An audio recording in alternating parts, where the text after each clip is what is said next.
श्री सद्गुरुदेव परमात्मने नमः। श्री रामचंद्राय नमः। गुरुदेव कहते हैं ईश्वर सत्य में है। भाग 6 पृष्ठ 275। गीता जी के 16वें अध्याय में हमारे लिए दैवी संपत्ति प्राप्त करने की आज्ञा दी है। दैवी संपत्ति के 26 लक्षण हैं। उसको स्थायी रखने का प्रयत्न और वह कैसे प्राप्त होती है उसका उसमें निर्देश किया है।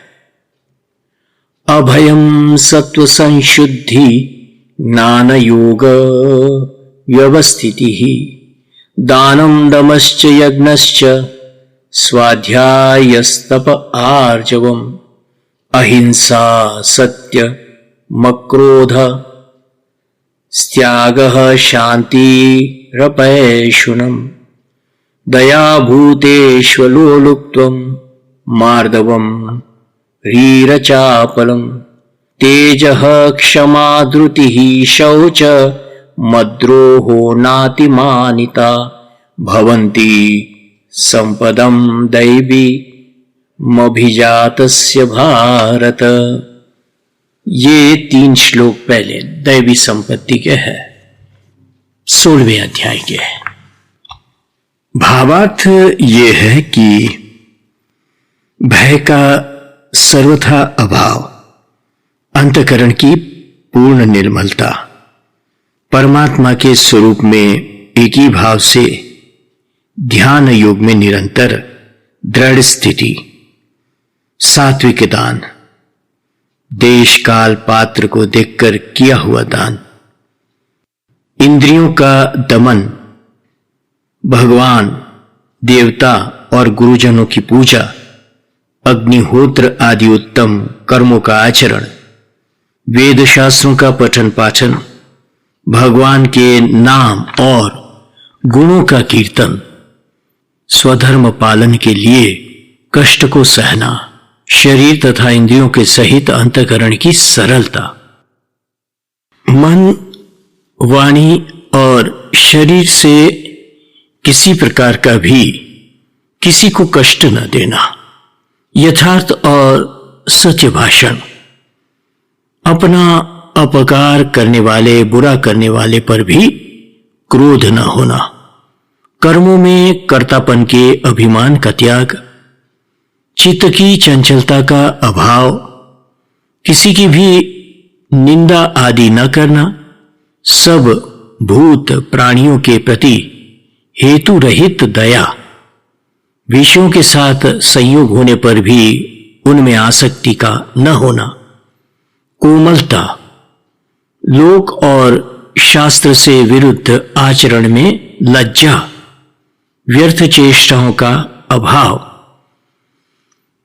तेज, क्षमा, धैर्य, शुद्धि, द्रव्य की, अन्न की, आहार की, आचरणों की और शरीर आदि की शुद्धि, शौच, बाह्य शुद्धि, राग द्वेष कपट आदि विकारों का त्याग, भीतर की शुद्धि, किसी के भी प्रति शत्रुभाव न होना और अपने में पूज्यता के अभिमान।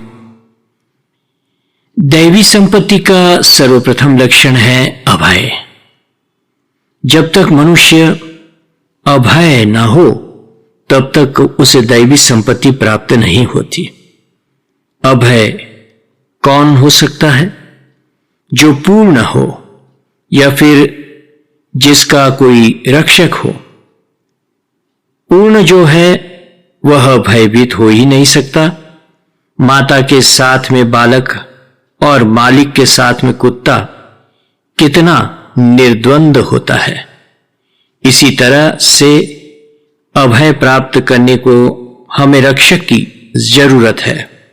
रक्षक तो जो पूर्ण हो वही बन सकता है और परिपूर्ण एक ईश्वर ही है।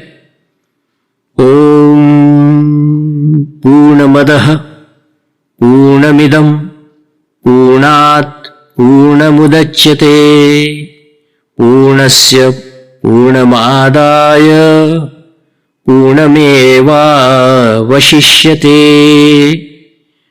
अब ये निश्चय हो गया कि भय का नाश करने के लिए और दैवी संपत्ति प्राप्त करने के लिए हमें भगवान के रक्षण की जरूरत है। हूं हरिनो हरि छे मम रक्षक, ए भरोसो जाय नहीं, जे हरि करशे ते मम हितनु, ए निश्चय बदलाए नहीं। ये निश्चय कभी न बदले। जब हमारा समर्पण होता है तभी हमारी रक्षा होती है। आप लोगों ने महाभारत पढ़ा होगा। द्रौपदी का हमें अनुभव मिला है। अक्षय वस्त्र निकलते ही गए और भगवान ने द्रौपदी की लाज की रक्षा की।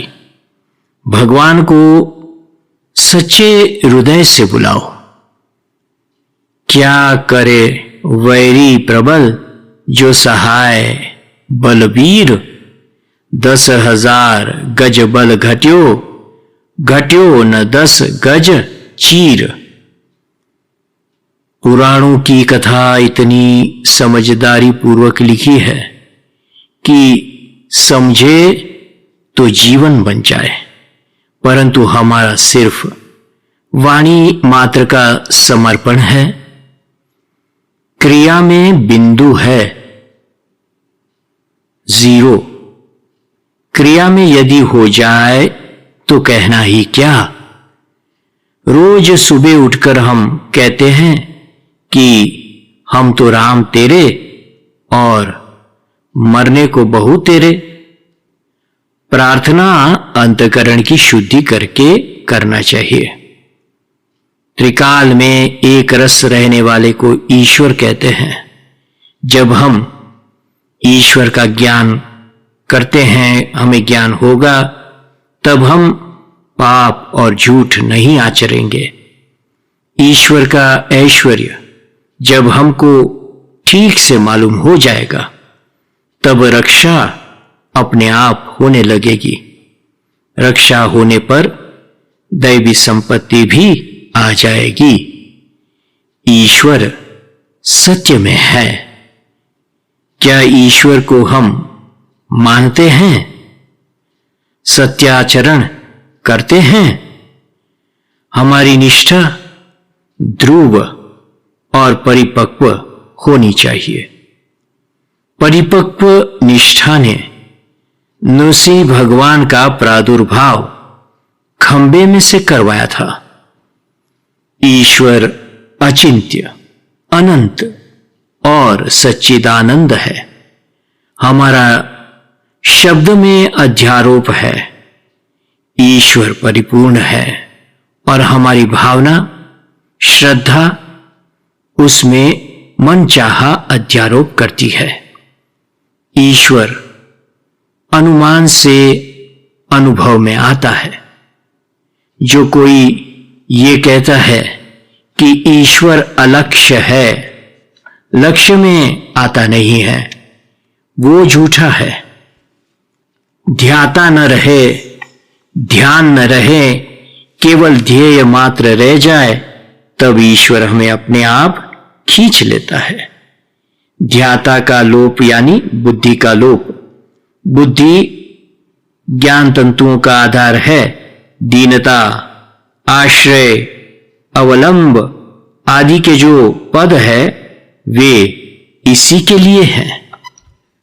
मन करो शांत, मनन करो, मनन करो, शांत चित्त होकर चिंतन करो, बड़ा आनंद और प्रकाश मिलेगा। जय सिया राम, जय श्री कृष्ण, जय सद्गुरुदेव।